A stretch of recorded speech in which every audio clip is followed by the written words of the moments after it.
ለመድኃኔ ዓለም ለመድኃኔ አሞ ለመድኃኔ ዓለም ለመድኃኔ ዓለም ይቀወሞ ለመድኃኔ ዓለም ለመድኃኔ ዓለም ይቀወሞ ወእንዘ ትፈትል ወእንዘ ትፈትል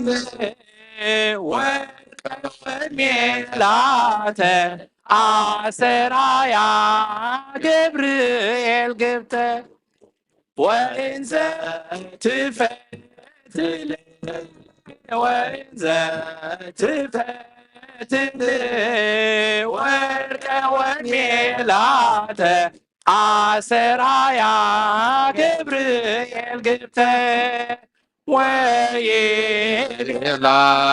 ወይቤላ እስመ ረከብኪ ሞገሰ በኀበ እግዚአብሔር ወይቤላ ወይቤላ እስመ ረከብኪ ሞገሰ በኀበ እግዚአብሔር ወእንዘ ትፈትል ወእንዘ ትፈትል ወርቀ ወሜላተ አሰራያ ገብርኤል ግብተ ወእንዘ ትፈትል ወእንዘ ትፈትል ወርቀ ወሜላተ አሰራያ ገብርኤል ግብተ ወይቤላ ወይቤላ እስመ ረከብኪ ሞገሰ በኀበ እግዚአብሔር ወይቤላ ወይቤላ እስመ ረከብኪ ሞገሰ በኀበ እግዚአብሔር ወእንዘ ትፈትል ወእንዘ ትፈትል ወርቀ ወሜላተ አሰራያ ገብርኤል ግብተ ወእንዘ ትፈትል ወእንዘ ትፈትል ወርቀ ወሜላተ አሰራያ ገብርኤል ግብተ ወይቤላ ወይቤላ እስመ ረከብኪ ሞገሰ በኀበ እግዚአብሔር ወይቤላ ወይቤላ እስመ ረከብኪ ሞገሰ በኀበ እግዚአብሔር ነፍሰይ ናብ አምላከ ማቁባ አዳወ የልእ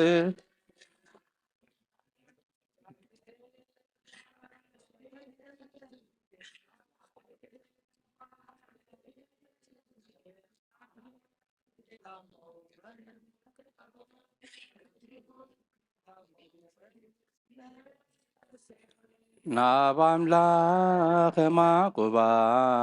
አዳወ የልእ ዓምቕማተይ ተንስኤ ኣብ ቅድሜኻ ተደፊ ኣምላኺኻ እሞ ኣምልኸካ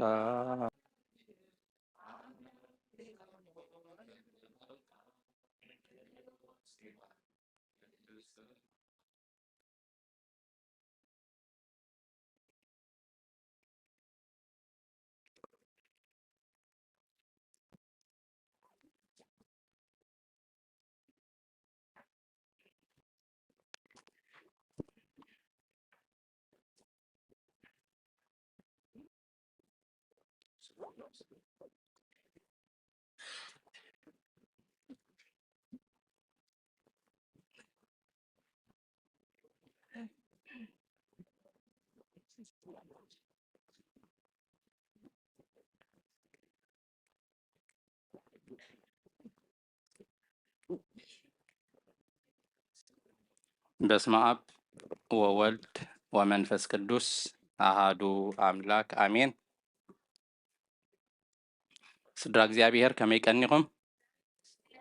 አሜን። ልዑለ ባህሪ እግዚአብሔር አምላኽና ስሙ ይኽበር ይመስገን። ንሕዋትና መዘምራን ዝማሬ መላእኽቲ የስምዐልና። አሜን። ዝማሬ መላእኽቲ የስምዐልና። ኣሕዋትና መዘምራን ሰለስተ መዛሙር ክዝምሩልና ጸኒሖም። እታ ቀዳመይቲ ታነዋሕ ከምቲ ክንሰምዓት ጸናሕና ብትግርኛ እያ። እቲ ንምክሖ ብእግዚአብሔር ይኹን ብሓይሉ ንመካሕ ንኽንድሕን እውን ኣብ ኢየሩሳሌም ኣብ መቕደሱ ንጽናሕ እያ ትብል። መወከሲ ምንጪ መዝሙር ኣብ ቀዳማይ መልእክቲ ጳውሎስ ናብ ሰብ ቆሮንቶስ ምዕራፍ 1 ቁጥሪ 30-31 ከምዚ ይብል። ንስኻትኩም ግና ካብኡ ኣብ ኢየሱስ ክርስቶስ ኢኹም ዘለኹም፣ ንሱ እቲ ካብ እግዚአብሔር ዝተዋህበና ጥበብ እዩ። በዚ ጥበብ እዚ ድማ ጽድቅን ቅድስናን ድሕነትን ኮነልና። እዚ ከዓ እቲ ዝምካሕ ብእግዚአብሔር ይመካሕ ዝብል ጽሑፍ ምእንቲ ክፍጸም ኮነ እያ ትብል። ቃል በቃላ ካብዚ እያ ተወሲዳ። እቲ ዝምካሕ ብእግዚአብሔር ይመካሕ። እታ ካልአይቲ ከዓ ብግእዝ ሰራዊተ መላእክቲሁ ለመድኃኔ ዓለም ይቀውሙ እያ ትብል። ኣብ ቅዳሴ እውን ክንሰምዖ ጸኒሕና ኢና። ትርጉሙ ከዓ እቶም ሰራዊት መላእኽቲ እቶም ናይ እግዚአብሔር ሰራዊት መላእኽቲ ንመድኃኔ ዓለም ኣብ ቅድሚኡ ይቆሙ ጠጠው ኢሎም የገልግሉ እዮም ክብሉና ጸኒሖም። ነዚኣ መወከሲት መዝሙርና ትኾነና ድማ ኣብ ራእየ ዮሃንስ ምዕራፍ 7 ካብ 11 ክሳብ 12 ከምዚ ድብል ነንብብ። እቶም መላእኽቲ እውን ኩላቶም ኣብ ዙርያ እቲ ዝፋንን እቶም ሽማግሌታትን እቶም 4 እንስሳን ቆሙ። ኣብ ቅድሚ እቲ ዝፋን ፍግም ኢሎም ከዓ አሜን፣ ውዳሴን ግርማን ጥበብን ምስጋናን ክብርን ስልጣንን ሓይልን ንዘለዓለም ዓለም ንኣምላኽና ይኹን አሜን እናበሉ ንኣምላኽ ሰገዱ እያ ትብል። ታሳልሰይቲ ከዓ ሎሚ ቅዱስ ገብርኤል ይምሽ ዓመቱ ታሕሳስ ገብርኤል ንግደት ወእንዘ ትፈትል ወርቀ ወሜላተ አሰርአያ ገብርኤል ግብተ መረከብቺ ሞገሰ በሃበ እግዚአብሔር። ወርቅን ሜላትን እናፈተለት ከላ ቅዱስ ገብርኤል ሃንደበት መጺኡ ኣብ ቅድሚ እግዚአብሔር ጸጋ ረኺብኪ ኢኺ በላ። ወንጌል ሉቃስ ምዕራፍ 1 ካብ 26 ክሳብ 27 ካብ 30 ክሳብ 32 ከምዚ ይብል። ተኺልና ኣብ ገዛና ካብ 26 ኣትሒዝና ነንብባ ክሳብ 39 ብሻድሸይቲ ወርሒ ገብርኤል መልአኽ ናብ ናዝሬት እትበሃል ዓዲ ገሊላ ናብ ሓንቲ ድንግል ካብ ኣምላኽ ተላእከ። እቲ መልአኽ ከዓ በላ ማርያም ኣብ ቅድሚ ኣምላኽ ጸጋ ረኺብኪ ኢኺ እሞ ኣይትፍርሒ፣ እነሆ ክትጸንሲ ወዲ እውን ክትወልዲ ስሙ ከዓ ኢየሱስ ክትሰምዮ ኢኺ። ንሱ ዓብይ ክኸውን ወዲ ልዑል እውን ክበሃል እዩ። እግዚአብሔር ኣምላኽ ድማ ዝፋን ኣቦኡ ዳዊት ክህቦ እዩ ብምባል ቅዱስ ገብርኤል ንድንግል ማርያም ኣምላኽ ክርስቶስ ከም ትወልድ ከም ዘበሰራ እያ ትነግር። ጽኒኢልኩም ስለ ዝሰማዓኩምና እግዚአብሔር ኣምላኽ ኣብ ትገብርዎ ጸሎት ጽኒኢሉ ይስማዓኩም። ካብዚ ብምቕጻል ዕለታዊ ትምህርቲ በቦና ክወሃበና እዩ። ናብ በቦና ክሓልፈኩም።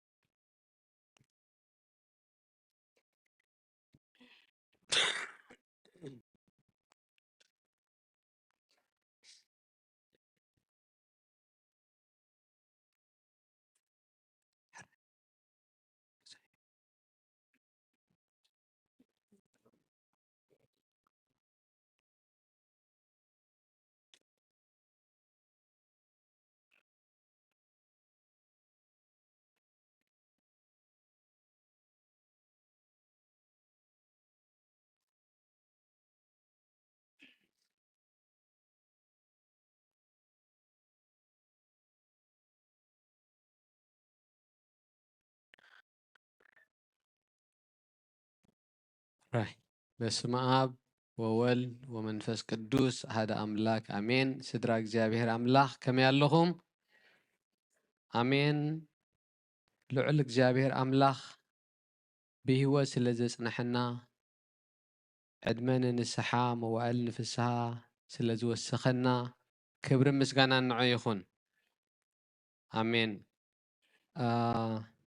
لما عنتي أبيتك شانا أبقداسينا زنببنا ينبابات قداسي بزعبا انتاي ما أخل جيريو لما عن قداسي قدسنا خنا من كل الناس ما أخلنا انتاي نيرو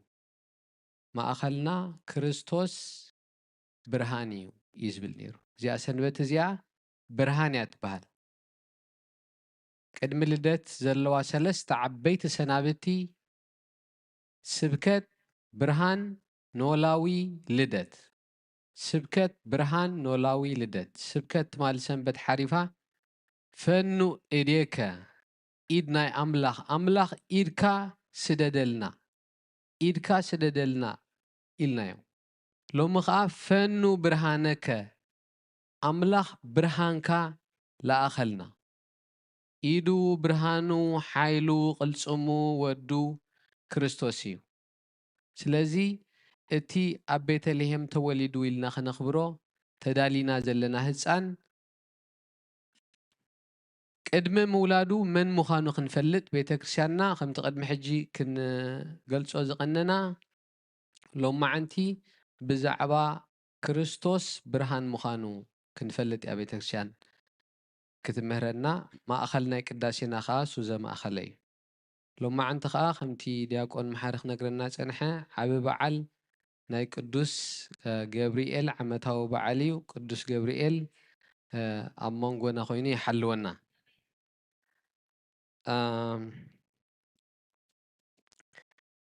እቶም ንባባት ካብቲ መዝሙርና ክንጅምር እንተኾይና ኣቅዲሙ ነገረ በኦሪት ከመይ ይመጽእ ወልድ በስብሃት ዘይዜንዋ ለጽዮን ቃለ ትፍስሕት ወካዕበ ይቤ በአፈ ዳዊት ብሩክ እግዚአብሔር ብርሃን ዘመጻ ውስተ ዓለም ዘያበርህ ላዕለ ጻድቃን መርአዊሃ ለቤተ ክርስቲያን ይርዳእ ዘተሃጉለ ያስተጋብእ ዝርዋን መጻ ሃቤነ ዝተዘረው ክእክብ ዝተሸገሩ ክረድእ ነዛ ቤተ ክርስቲያን መርዓዊኣ ድኾነ ዋናኣ ዝኾነ ክርስቶስ ብሩክ ዘመጻ በስመ እግዚአብሔር ብሽም ኣቦኡ መጺእና ኣሎ እዚ ኸ ብርሃን ቤተ ክርስቲያን እዩ ብርሃን ዘመጻ ውስተ ዓለም ብርሃን ዘመጻ ውስተ ዓለም ክርስቶስ ብርሃን እዩ ብርሃን ክንብል ከለና ግን እቲ ካብ ፀሓይ ዝርከብ ብርሃን ኣይኮነን ኢልናዮ ኢና ብዙሕ ግዜ ኩላትና ፈሊጥናዮ ንኸውን ሕጂ ብዛዕባ ብርሃን ክንብል ከለና ኣብ ውሽጢ ልብና ዘብርህ እዩ ብርሃን ክንብል ከለና ንሓሶት ዝስዕር ብርሃን ማለት ሓቂ ማለት እዩ ኣብቲ ንባባት ሕጂ ክንርኢ ኢና ኣብ ሓቂ ጸልማት የለን እቲ ሓሶት ግን ኣብ ጸልማት ተሓቢኣ እያ ሓቂ ተምስል ንቁርብ ግዜ እቲ ብርሃን ምስ በረሃ ግን ንቁርብ ግዜ እያ ክጸንሕ ትኽእል እምበር ሓሶት ክነብር ኣይክእልኒ ምክንያቱ ካብ ቀደሙ ዝነበረ ይኮነን ኩሉ ግዜ ናይቲ ቦታ ናይቲ ቮሊዩም ቦታ ዋና ሓቂ እያ ኩሉ ግዜ ንዘለዓለም እትነግስ ሓቂ እያ ንስኻ ኣብ ቦታኣ ክትርከብ እያ ኩሉ ግዜ ግን ኣብ ዓለም ጸልማት አንጸላልዩ ዓለም ጸልሚታ ነበረት ሃይላይት ጌርልና ኣሎ ዲያቆን ዓለም ጸልሚታ ነበረት ህይወት ጸልሚታ ነበረት ካብኡ ክንጅምር ኢና ካብ ወንጌል ቃል ብቐደሙ ነበረ እቲ ቃል ድማ ኣብ ኣምላኽ ነበረ እቲ ቃል እውን ኣምላኽ ነበረ ንሱ ብቐደሙ ኣብ ኣምላኽ ነበረ ብኡኡ ኩሉ ተፈጥረ ካብቲ ዝተፈጥረ ዘበለ ድማ ካብኡ ብዘይካኡ ብኡኡ ሓንቲ እኳ ዝተፈጥረ የልቦን ህይወት ኣብኡ ነበረት እታ ህይወት ከዓ ብርሃን ሰብ ነበረት ህይወት ኣብኡ ነበረት እታ ህይወት ከዓ ብርሃን ሰብ ነበረት ብርሃን እውን ኣብ ጸልማት የብርህ ጸልማት ከዓ ኣይሰዓሮን ጸልማት ኣይሓዞን ካብ ኣምላኽ ዝተለኣኸ ሓደ ዮሃንስ ስሙ ሰብኣይ ነበረ ንሱ ምስክር ኮይኑ ኩሎም ብኡ ምእንቲ ካምኑ ብዛዕባ ብርሃን ክምስክር መጸ ብዛዕባ ብርሃን ደኣ ክምስክር መጸ እምበር ንሱስ ብርሃን ኣይነበረን ቅድሚ ክርስቶስ ዝነበሩ ኩሎም ብዛዕባ ብርሃን ክምስክሩ ደኣ መጹ እምበር ብርሃን ትበሃል ናብ ዓለም ኣይመጸን ብጀካ ክርስቶስ ብርሃን ናብ ዓለም ኣይመጸን ንደቂ ሰባት ንህይወትና ኸብርህ ዝኽእል ብርሃን ክርስቶስ ጥራሕ እዩ እቲ ካብ ኣንስቲ ካብ ዝተወልዱ ዝዓበየ ዝተባህለ ዮሃንስ እንታይ ይብላ ኣሎ ብዛዕባ ብርሃን ክምስክር ደኣ መጻኹ እምበር ኣነ ብርሃን ኣይኮንኩን ስለዚ ንብርሃን ክንፈልጦ እዚ ልደት እዚ እቶም ኣብ ማቴዎስ ተርኢና ብዛዕባ ናይ ክርስቶስ ህፃን ምውላድ እዩ ዝጅምር እቲ ታሪክ ወንጌላዊ ማቴዎስ ከዘንትዎ ከሎ ወንጌላዊ ሉቃስ ከዘንትዎ ከሎ እውን ልክዕ ካብ ኤልሳቤጥ ካብ ዘካርያስ ካብ ላዕሊ ጀሚሩ ናብ ልደት ይዝኣቱ ኣብዚ ግን ብዛዕባ ብርሃን ተወሊዱ እዩ ዝብለና ዘሎ ዮሃንስ ቆልዓ ተወሊዱ ይኮነን ዝብል ዘሎ ህፃን ተወሊዱ ይኮነን ዝብል ዘሎ ጥልቕ ዝበለ ፍልጠት ሃሊና እንተደይ ኮይንና ክንርድኦ ይንኽእል ኢና ቃል ኣምላኽ ዝብለልና ዘሎ ኣብ ወንጌል ዮሃንስ ዓለም ጸልሚታ ነይራ ብርሃን ግን ተወሊድልና ብርሃን በሪቕልና እዚ ብርሃን እዚ ጸልማት ክሕዞ ኣይክእልኒ ጸልማት ክሕዞ ዘይክእል ብርሃን ከመይ ዝበለ ብርሃን እዩ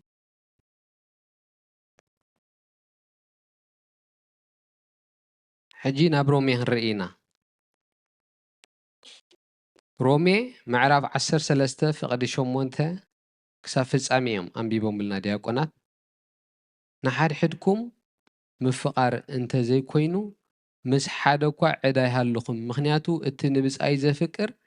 ንሕጊ ፈጺሞ እዩ እቲ ኣይትዘሙ ኣይትቕተል ኣይትስረቕ ብሓሶት ኣይትመስክር ዘይገንዘብካ ኣይትመነ ዝብል ካልእ ትእዛዝ ኩሉ በቲ ንብጻይካ ከም ነብስኻ ኣፍቅር ዝብል ትእዛዝ ክትት እዩ ፍቕሪ ንብጻያ ክፉእ ኣይትገብሮን እያ እምበኣርሲ ፍቕሪ መፈጸምታ ሕጊ እያ እቲ ግዜ ፍለጥዎ ካብዚ ሕጂ ጅምር ዘሎ እቲ ግዜ ኣለሊዎ ካብ ድቃስ ትባራበሩሉ እዋን በፂሑ እዩ ከመይ ምድሓን ካብቲ ዝኣመንኩሙሉ ግዜ ሕጂ ኣዝዩ ናባና ቀሪቡሎ ለይቲ ሓሊፉ መዓልቲ ቀሪባ እያ ስለዚ ግብሪ ጸልማት ካባና ደርቢና ኣጽዋር ብርሃን ንልበስ ብርሃን መጺ እዩ ክርስቶስ ብርሃን ተወሊድ እዩ ስለዚ ኣጽዋር ብርሃን ንልበስ ምስ ብርሃን ክንመላለሰሉ ንኽእል ኣምላኽ ቅዱስ እዩ ቅዱስ ምስ ርኩስ ክነብር ኣይክእልኒ ምስ ኣምላኽ ክንነብር እንተኮይንና ምስ ኣምላኽ ክንቅደስ ኣለና ኣብ ብርሃን ክንነብር እንተኮይንና ከዓ ከምቲ ብመዓልቲ ብርሃን ወይ ከዓ ብለይቲ ዘይኮነ ብመዓልቲ ክንመላለስ ብመዓልቲ ምምልላስ እንታይ ማለት እዩ ብመዓልቲ ምምልላስ ኣጽዋር ብርሃን ምልባስ ማለት ብጓይላን ብስኽራንን ብምንዝርናን ዕብዳንን ብባእስን ቅንዕን ዘይኮነስ ከም ብመዓልቲ ብቕንዕና ምንባር ማለት እዩ ኣብ ብርሃን ምንባር ማለት በቃ ኩሉ ሕማቕ ደበለስ እንታይ ክጠቕመኒ እዩ ኣነስ ሓላፊ ሰብ እየ ኣምላኽ ገሊጽለይ ኣሎ ነባሪ ሓቂ እዩ ሓሶት ኣብ ጸልማት ተሓቢኣ ንቁሩብ ግዜ تعشونا تخون نبارقن حقيو سلاز أملاخ اسكا خاب حجي أبرهان أمبرني حيل خابني أبرهان كنبري برهان كأبرهان لي حيل خال أخلي إلنا نابزي تبعات الزغن كيديو زدالو النازلو بيت كريستيانا منفس قدس نابزي تبعات الزغن كيد كلنا تفقيرنا خنمالالس فغري نخلو حتيات تخدني على الوقت العلي أفغري حسوت يلن أفغري مبدال بس أي كايلن فغري نتناتا خمانا يتللن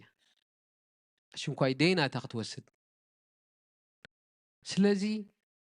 كم زي أمثل برهان أب كريستوس كم زي أمثل فقري أب كريستوس ريخم يهمو بؤو تملالسو نزي برهان زي علم كي تمنزعكم التبرهان نبع علم متى علم جن كتحزو أي كألتن تسأل ماد نعلم كحزو نتبرهان كحزو أي كألن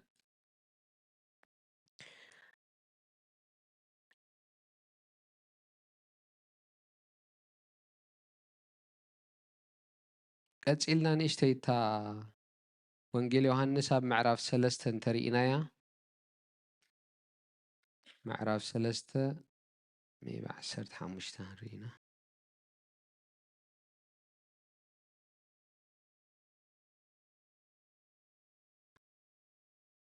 قصر 10 شمون تخنببه بوؤو نزأمن أيفردونيو اتزأمن جنا باسم ود حد أملاخ سلزي أمنه درو تفريدو الله حجي تفرد انتاي مخانوخ نقرناي اتفردي ازيو برهان ناب عالم مجأ سبقنا قبروم كفو إيمو كاب برهانسي سألمات فتو كفو زقبر زبلة برهان يسأل إيو أمو اتقبرو ما انت خيزلف ناب برهان أي مجأنيو اتحاك ازقبرقنا بأملا حتى قبر إيمو قبرو ما انت خقلت ناب برهان يزمجأ سلازي كابتم أبس ألمات زحبو زلو مخا زيد حنو أبس ألمات حبو مخا زيد حنو تحابي إخا زد حنو اللي تتخون سيصبغ نيرو كاب سب تحابينا خندحن نقلينا كاب أملاغن أبس ألمات نحبا اتزحابي إنا خامليسو أحلفو هبنا اتزحابي إنا شيطان تسألعينا مالدي شيطاني أبس ألمات زحبي اتبع سخة مس انسساتات هيكوننا نسألا وي مس نقرات هيكوننا نسألا وي مس أقراب هيكوننا نسألا مس حونا مس تأملاخ كدقفنا كحجزنا إلى ذهبنا سب مس سب تبايسو كبرهان تسألماتي مرز سلازي ببرهان تمالالسو يزبزلو حد أبنت ناي منتهي هيبنا له أب قبر حواريات باولوس نبعلو أبنت كوين له حواريات باولوس كابتوم نسألمات زروغا قدو زنبوري نتي ناي سألمات سرح مقتالن محرادن كفو نسبات مسدادن كاب منغستي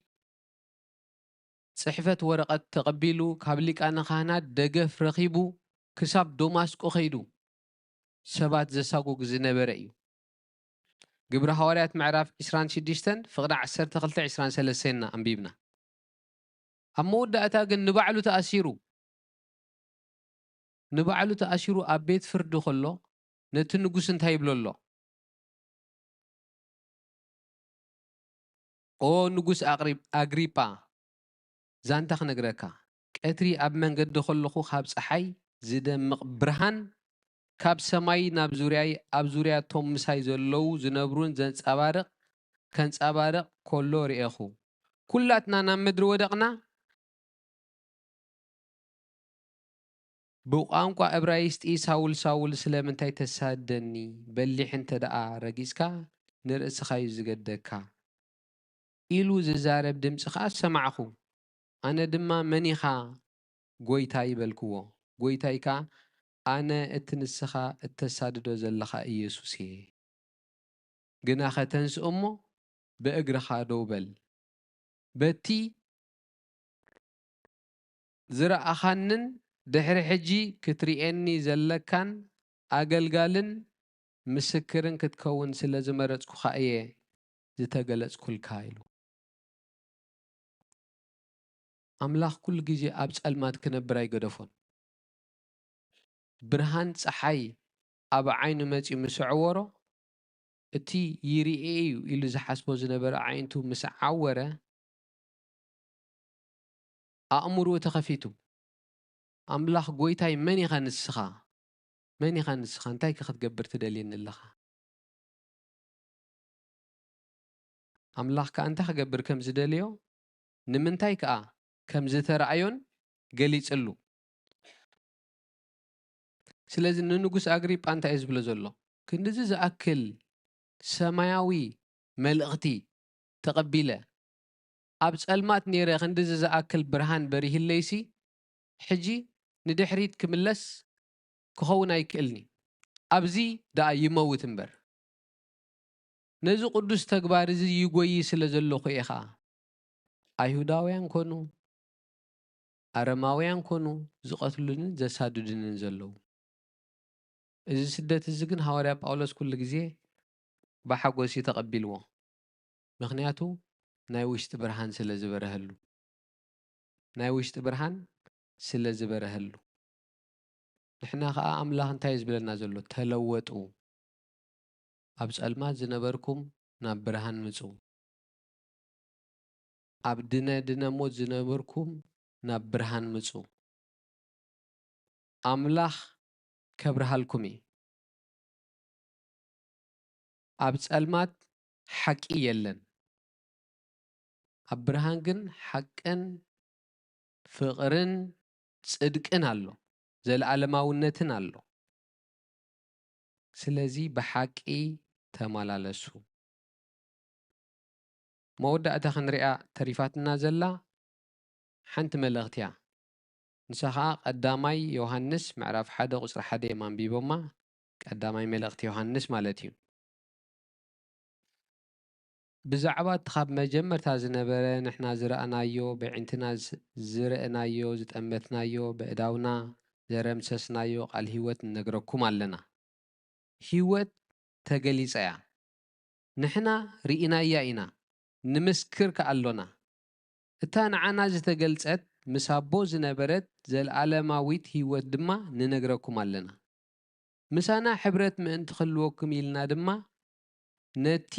ዝረአናዮን ዝሰማዕናዮን ንዓኻትኩም ንነግረኩም ኣለና ሕብረትና እውን ምስ ኣቦን ምስ ወዱ ኢየሱስን እዩ እዚ እንፅሕፈልኩም ዘሎና ሓጎስና ሙሉእ ምእንቲ ክኸውን ኢልና ኢና እታ ካብ ክርስቶስ ዝሰማዕናያ ንዓኻትኩምን እንነግራ ዘለና መልእኽቲ እዚኣ እያ ሕጂ ናብ መልእኽቲ ኣትሎ እግዚኣብሔር ብርሃን እዩ ኣብኡ ጸልማት ዝብልዎ ከቶ የለን ኣምላኽ ብርሃን እዩ ኣብ ኣምላኽ ቂም የለን በቐል የለን ባእሲ የለን እንታይ ዳ ኣሎ የቕረብ ምባሃል ኣሎ ፍቕሪ ኣሎ ስኒት ኣሎ ሕውድነት ኣሎ ኩሉ እዚ ባዕልኻትኩም ትፈልጥዎ ኢኹም ትምስክርዎ ኢኹም ስለዚ እታ መልእኽትና ኣብ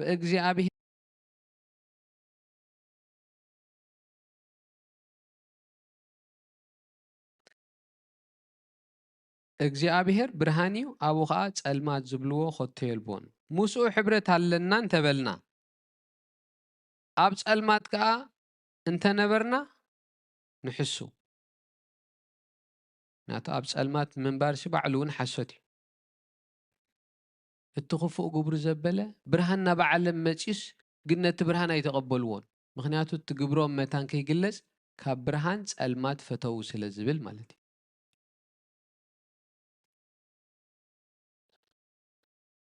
ምስኡ ሕብረት ኣለና እናበልና ድማ ኣብ ጸልማት እንተነበርና ንሕሱ ሓቂ እውን ኣይንገብርን ኢና ዘሎና ከምቲ ንሱ ኣብ ብርሃን ዘሎ ኣብ ብርሃን ተነበርና ግና ንሓድሕና ሕብረት ኣሎና ዝሕብረና ብርሃን እዩ ንኩሉ ክርስቲያን ዝሕብሮ ኣብ ብርሃን እንተመፃና እዩ ኣብ ጸልማት ኮይንና ክንሓብር ኣይንኽእልን ኢና ኣብ ሓሶት ኮይንና ክንሓብር ኣይንኽእልን ኢና ሓቅን ጽድቅን ንቤተ ክርስቲያን ዝሕብራ ሓቅን ጽድቅን ጥራሕ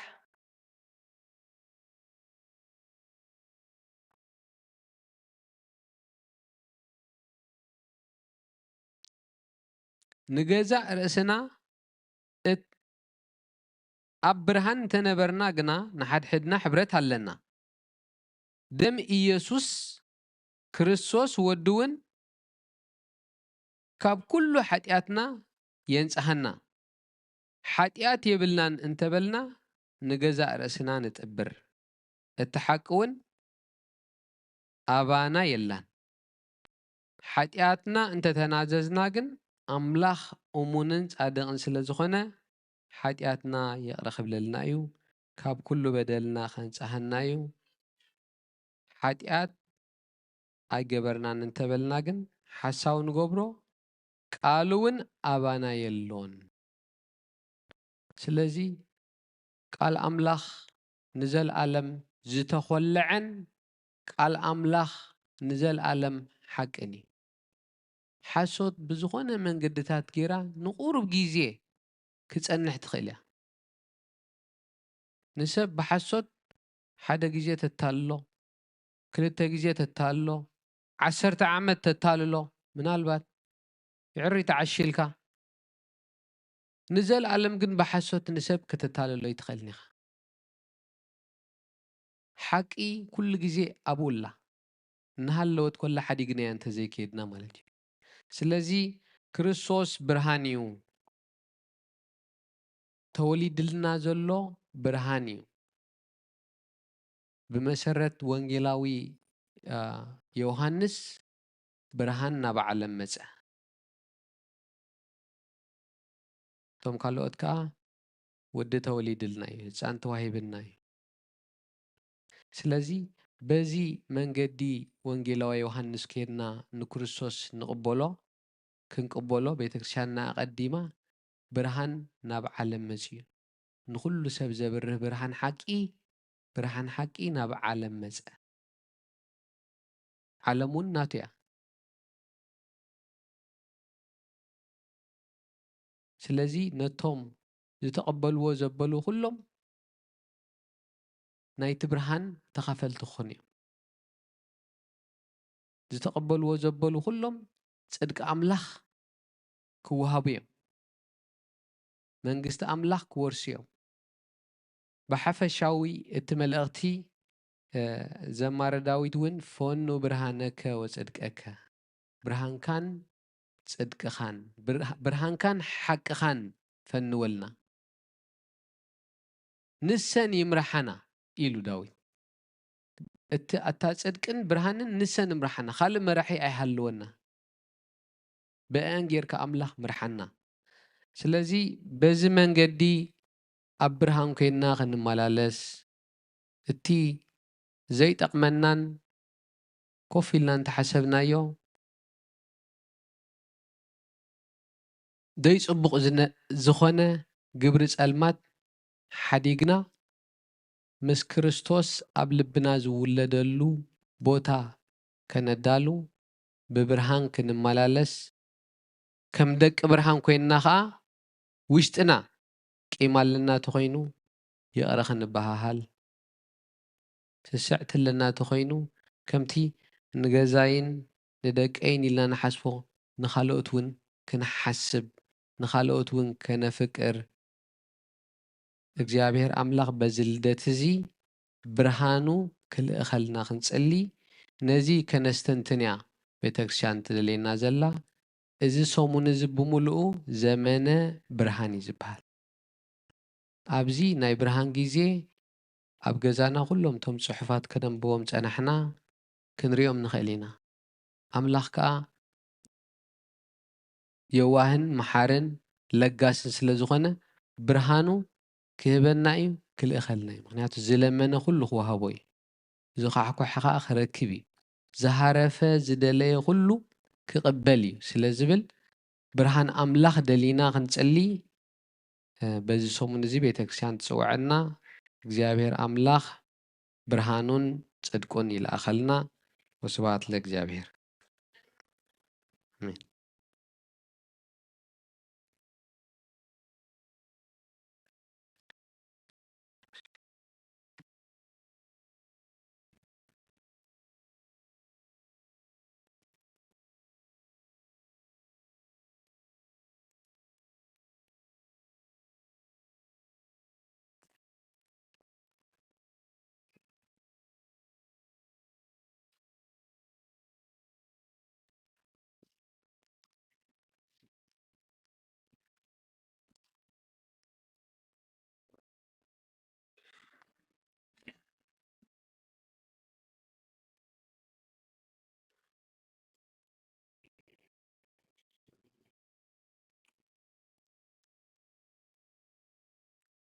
راي كما يكنيكم يا بير أملاخنا تمسجنا يخون عبد منا إذا معلت زيان إذا ساعة زيان هيبو ناب قدس بوت أدما بتزجبر لنا خنا مسجنا بندل يدما خندمنا إذا عبسنا يوم حرنا خنبلنا بيت زعخ خبرنا أملاخنا مسجنا يتصحيو إتهم كم وترو كل جزء بمراخب زهان التفعال بتاعكم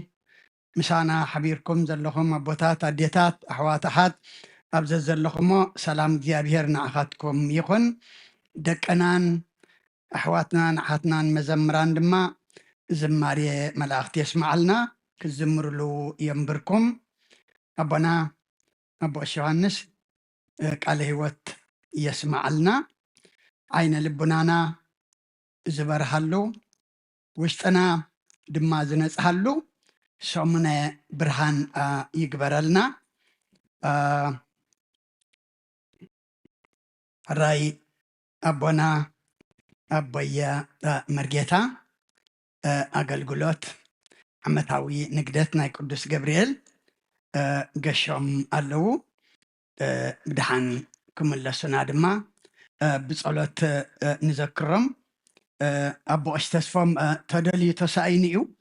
من البات أبوي مرجيتا رخيب أمو حجم متمسو سنبت كلتي أمتر أنا يوم أبزي صبوق يوم دعوة عاطفة دي تحابيو ما كم بدو حبائي كإلني وميلي تحابيو جن أي ترخبنا الله الرأي أبونا أبو أشتسومين متزلو متزيلن كنا كلهم كلو يم سنبت نقولنا نايز متزلو سنبت سباتي قبرنا نزمت زل حمس كلنا نفلتينا حدش عمت مقانو كم وترو دما در حدش عمت أبزي مهللا صلوات غيرنا نتعمت بمسقانا سلن نقبلا أقات عم دما ربع كل جزء مهللا نيرنا يو لو مدما قات إما اللامو كابسا عشدشته مهللا لنا نحدش عمت كموين نايتي لمد ربع نقبرمو نزعمت بمسقانا نتكام الله مس أملاك قال كنعت والله مس أملاك تدانا خنحدث الله مس أملاك دما نتزي قبرنا يوخ نقبر الله أملاك حيلها بنا زعم الزئام ناتكاز غونا اللعمت كخون حق زنيلنا بصلوت بمسقانا كنقبلا كلنا نعدم لنا ساعة تشعة فرغان نفس درانا ناب يتسبنا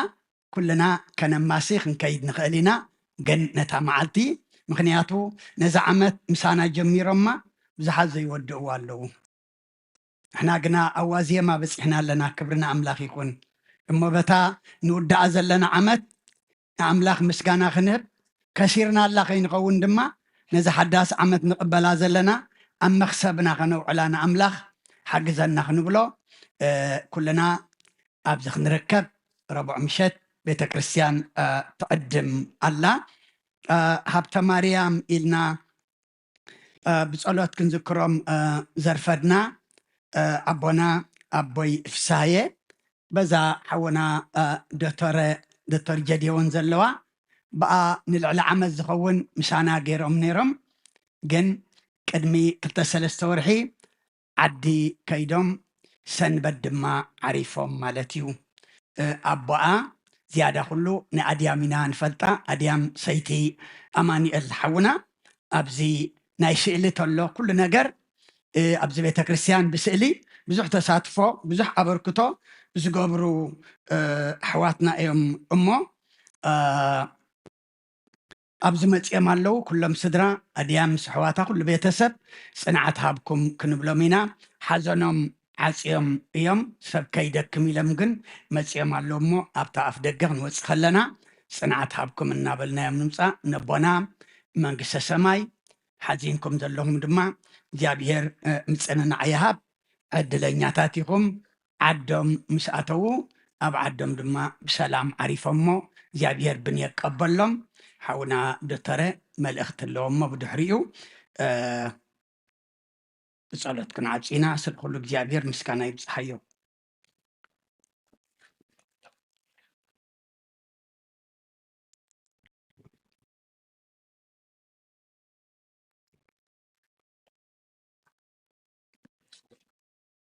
ሰላም ከመይ ቀድኒኹም ስማዕ ደለኹ ሎሚ ኦኬ ከምቲ ልሙድ ብ ኣናውንስመንት ናይ ፋይናንስ ኣታዊ ዝኾነ ክጅምር እየ በዚ ዝሓለፈ ሰሙን 4,250 ቅርሺ ኣታዊ ኮይኑ ኣሎ ካብዚ ናይ ኣባልነት 3,710 ናይ ሞባእ 40 ቅርሺ ንፍትሓት ኢሎም 400 ከምኡውን ድማ ሓገዝ ኢሎም 100 ቅርሺ ብጥቕልሉ 4,250 ኣታዊ ኮይኑ ኣሎ ኣብዚኦም ኣብ ደገ ኮፍ ኢሎም ድማ ነቲ ሞርጌጅና ክንውድእ ዝሕግዙና ዘለዉ ኣሕዋት ድማ ሎሚ ሓደ ስድራ ካብ ካሊፎርኒያ 200 ቅርሺ ሓደ ብኤንቨሎፕ ፀንሖም $100 ሓደ ስድራ 50 ቅርሺ ሓደ ሓዊ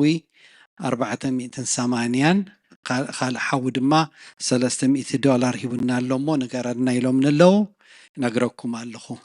ብተወሳኺ ሓደ ሓውና ሎሚ ማዕተብ ብባግ ገይሩ ኣምፂልና ኣሎ ንኩልኹም ይቐኒየልና ዝሓለፈ ሰሙን እውን ተዛሪበላ ነይረ ክሪስማስ እትዮም ቆልዑ ሾ ገብሩ እዮም ነቲ ሾ ክሳተፉ ትደልይዎም ደቅኹም ተሃልዮም ኣብ ብሩም 103 ሬጅስተር ገብሩ ኣለዎ እሞ ከይድኩም ተመዝገቡ ሓደራ ኢላላ ግን መምህር ሳራ እቲ ዝለማመድዎ ኣብዚ ጥራይ ክኸውን ኣይክእልን እዩ ኣብ ገዛ ብንእሽተይ ካርድ ጌራ ትሰዶም ኣላ እሞ እቲ ዝወሃብዎ ኣብ ገዛ ኮይኖም እውን ከፅንዕዎ ተሓጋገዙን ትብል ኣላ ከምቲ ልሙድ ነቲኦም ደቅና በዚ ሎሚ ኣብቲ ክላስ ዝመሃርዎ ዘለው ነቲኦም ግሬድ 1-3 ዘለው ኮከብን ዋይዝመንን ወንጌል ማቴዎስ ምዕራፍ 2 ቁፅሪ 2 ክትሪእዎ ትኽእሉ ነቲኦም ግሬድ 4-5 ዘለው ድማ ኤንጀልስ ራንክስ and natures of work እቲኦም መላእኽቲ እንታይ ደረጃታት እዩ ዘለዎም ናይ መልኣኽ እዩ ዝመሃሩ ኣለው ትንቢተ ኢሳይያስ ምዕራፍ 6 ቁፅሪ 2-3 ሪኢኹም ከተዛርቦም ትኽእሉ ማለት እዩ ነቲኦም ሚድል ስኩል ዘለው ግሬድ 6-8 ድማ he was called Jesus the gospel of Matthew ወይ ናይ ማቴዎስ ወንጌል ምዕራፍ 1 ቁፅሪ 21 ኣንቢብኩም ክትሓትዎም ትኽእሉ ኢኹም ነቲኦም ዓበይቲ Christianity in a practical life ወይ ክርስቲያን ኮንካስ ኣብቲ መዓልታዊ ከመይ ኢኻ ትዋሳእ ተመሃሩ ኣለው ምስ መምህር ተኽሉ ናይ ቆሎስያን መልእኽቲ ምዕራፍ 3 ቁፅሪ 12-14 ክንሪኦ ንኽእል ነቲኦም ኮሌጅ እንዳባብ ከምዚ ዝበልኩኹም እቲኦም ኮሌጅ ዘለው ከም ትምህርቲ ጥራይ ከይኮነስ ዲስካሽን እዮም ዝገብሩ ሎሚ ምስ ዶክተር በላይ ብዛዕባ ኢንስቲንክት ንሕናን እንስሳን እንታይ ፈልየና ኢንስቲንክት እንታይ እዩ እሱ መሃሩ ኣለዉ ማለት እዩ ብኩሉ ድማ ከተተባብዕዎም ኣጅኹም ክትብልዎም ዝመሃሩ ከም ዘለዉ ትፈልጡ ከም ዘለኹም ተፈሊጦም ክሕጎስ እዮም እሞ ሓደራ ሕተትዎም ኢኹም መወዳእታ ሓፍትና ሂወት ክልተ መልእኽቲ ሓደ ማሕበር ተስፋ ሎሚ ቁርሲ ቀሪበና ኣለዋ እሞ መፂኹም ተሳተፉ ኢላ ካልእ ብቀዳማይ ነዚኦም ኩልኩም ቮለንቲር ግበሩ ብለኩም ኣብ ዝምሽ ኣብቲ ድማ ከይድና ነዛርቦም ነቲኦም ተፈላለየ ኣብ ኮሚቴ ሕጂ ዘለው ተወሳኺ ሰብ ዝወሰኽናሎም ካብቲኦም ጋሻ ዝቕበሉ ሓደ ጥርዓን መፅዩ እቲ ጥርዓን እንታይ እዩ እቲ ስራሕ ኣይምፀላእናዮን እቲ ሰብ ግን ምስ መዓቢና ሕጅስ እንተ ደኣ እንሰርሕ ደልየና ኮንካሲ ተዛረበልና ኢለናኒ ኣጋጣሚ ኮይኑ ሂወት እውን ሎሚ መልእኽቲ ሰዲዳትለይ እቲ ፀገም እንታይ እዩ ኣብዚ ጥራይ ኣይኮነን ኣብ ቅድሚት መፂኻ ኮፍ ምባልሲ ከምዚ ተወሳኺ ዋጋ ዘኽፍል እዩ ዝመስልና መስለኒ ኩልና ኣብ ድሕሪት ኢና ክንከውን ደሊ ሕጂ ኣብ ድሕሪት ክትኮኑ ከለኹም ሰብ ኣብቲ መንደቕ ጠጠው ክብል ከሎ እዚኦም ፋየር ማርሻል ዝተመፅኦም ፀገም ክፈጥረልና እዩ ሕጂ ሓደራ እቲኦም ኣሸርስ እንተ ደኣ ናብ ቅድሚት ከይድኩም ኮፍ በሉ ኢሎም ኢኹም ኤክስትራ ይነኸፍልን ኢና ኩሉ ሰብ ማዕረ እዩ ኣብ ቅድሚት ከይድኩም ኮፍ በሉ ተወሳኺ ንዖም እንተ ደኣ ዘይንሰምዖም ኮይና ዝሓርቁ ተኮይኖም ፍራስትሬትድ ዝኾኑ ተኮይኖም ፅባሕ ንግሆ ኣብቲ ምስ ደኸሙ ንዖም ሪፕሌስ ትገብር ሰብ ኣይንረክብን ኢና እሞ በጃኹም ስምዕዎም ብተወሳኺ ሕጂ ምስ ኣተኹ ካብ ሓፍትና ሳባ ዝረኸብናዮ ሓደ ሎሚ ዘፍትሖ ስድራ ቤት $350 ንምግቢ ኢሎም ሂቦም ኣለዉ እሞ ንዖም እውን ከነመስግኖም ንደሊ ተወሳኺ መልእኽቲ የብለይን ይቐኒለይ ነዚኦም ሃፒ ኒው ይር ክብለኩም ድማ ደሊ ራይ ኣብዛ ናይ ምቕባል ጋሻ ንእሽተይ ክውስኽ ደልየ እሞ ኩሉ ግዜ እቶም ዝቕበሉ ዘለው ኣይሰምዑናን እዮም እብሉና ኣለዉ እሞ ተደኣ መድሃኒ ዓለም ክሰምዓና መፂናሲ ነንሕድሕድና ድማ እንታይ ክንገብር ኣለና ክንሰማማዕ ኣለና ንሕድሕድና ተደይ ተሰሚዕና መድሃኒ ዓለም ድማ ክሰምዓና ይክእልን እሞ ነቶም ዘገልግሉ ዘለው በጃኻትኩም ንስማዕ እዮም ከምቲ ሓውና ዶክተር ዝበሎ ድማ ኣብ ነፋሪት እቲ ቅድሚት ፈረስቲ ክላስ ዳብል ኢኻ ትኸፍለሉ ኣብዚ ግን ናፃ እዩ ምናልባት ከምኡ ፈሪሕና ከይንኸውን እሞኒ ናፃ እዩ ኣብዚ ቅድሚት መፂና ኮፍ ክንብል ድማ ሓደራ ንስማዕ እዮም ኣብ ፀግዒ መንደቕ ንኸውን ኣለና ነቲ መንደቕ እውን እግርና ስቂልና ነባላሽዎ ኣለና ኮፍ መበሊ ከሎናስ ተድፀበና ግን ዘይመላእናዮ ዘለና እሞ በጃኻትኩም ንተሓባበሮም ነቶም ኣሰሰይቲ ከምኡውን ሎም መዓልቲ ኣቦታት ኣሕዋት ኣነተላይ እንኳዕ ሓጎሰና ከምዚ ኢለ ክጥምት ከለኹስ ንመጀመርያ ግዜ ደቂ ተባዕትዮ ካብ ደቂ ኣንስትዮ በዚሖም ተራእዮም ንሎሚ ታቦታስ ኩላ መሊኣ ዳርጋ ፅቡቕ ድሮ 1 ዓመት ማለት እዩ ሰበይቱ ሰብኣያ ደቂሱ ዝኣብያ ዝነበረ ምምፃእ ጀሚሩ ኣሎ ማለት እዩ እሞ ንቐፅሎ ኩሉ ግዜ ክንሰዓርሲ እዛ ዓመት እዚኣሲ ንስዕረሉ ንሕና ንበዝሓሉ ንግበሮ ስለ ኩሉ እግዚኣብሔር ምስጋና ይብፅሓዮ ርሑስ 1 ዓመት ይግበረልና እሞ ብፀሎት ክንዓፁ ኩልና ሓፍ ንበል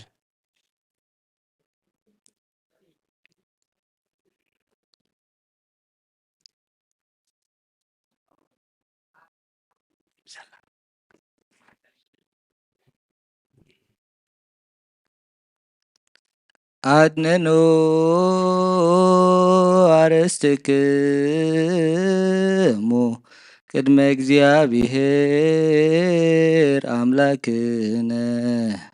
በደገብሩ ካህን ከመይባርከን አሜን። እግዚአብሔር ይባርከን። ወይስሃለነ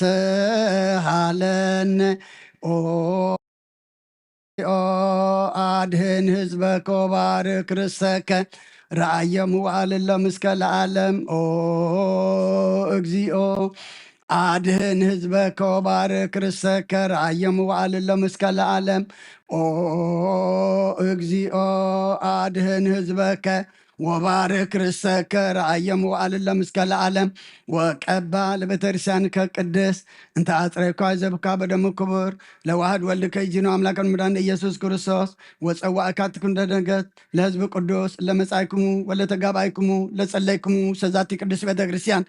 እለበላይክሙ ስጋሃ ቅዱሰ ወለሰተይክሙ ደሞ ክቡረ ይስረልክሙ ኃጢአተክሙ በዛ ሃለፈ ይምሃርኩም ዘይመጽቀብኩም በእንተ ስጋ ስጋ መለኮት ወበእንቶ ደሞ ደሞ ወስራት ኢየሱስ ክርስቶስ ወልደ እግዚአብሔር ጽባኦት ወልደ ማርያም ድንግል በድንግልና ህላንጽት ወበድንግልና ስጋትም ትለዓለም ዓለም እግዚኦ መሐረነ ክርስቶስ መል 12 እግዚኦ መሐረነ ክርስቶስ እግዚኦ መሐረነ ክርስቶስ እግዚኦ መሐረነ ክርስቶስ እግዚኦ መሐረነ ክርስቶስ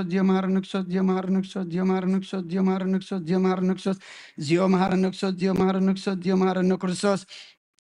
ከምኡውን በእንተ እግዝእትነ ማርያም መሐረነ ክርስቶስ መል 12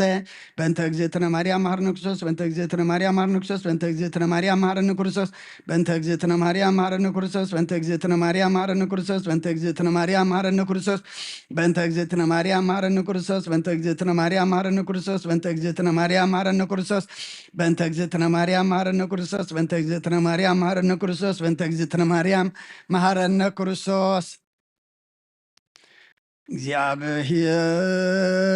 ያሃሉ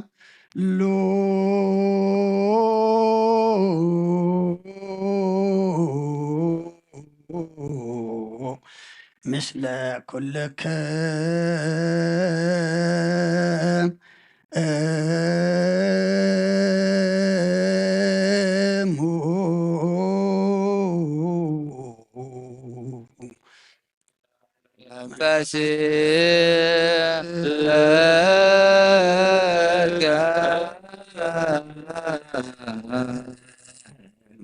አሜን። እግዚአብሔር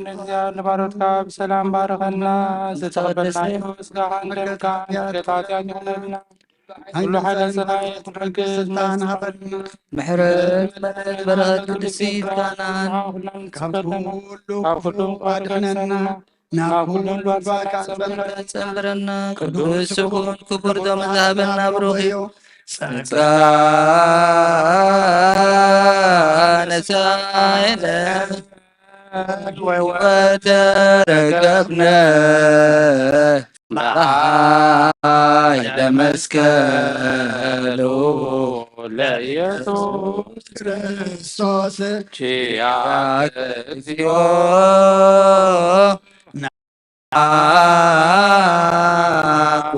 ኩት ነሲያነ ጸጋ ዘመንፈስ ቅዱስ እትው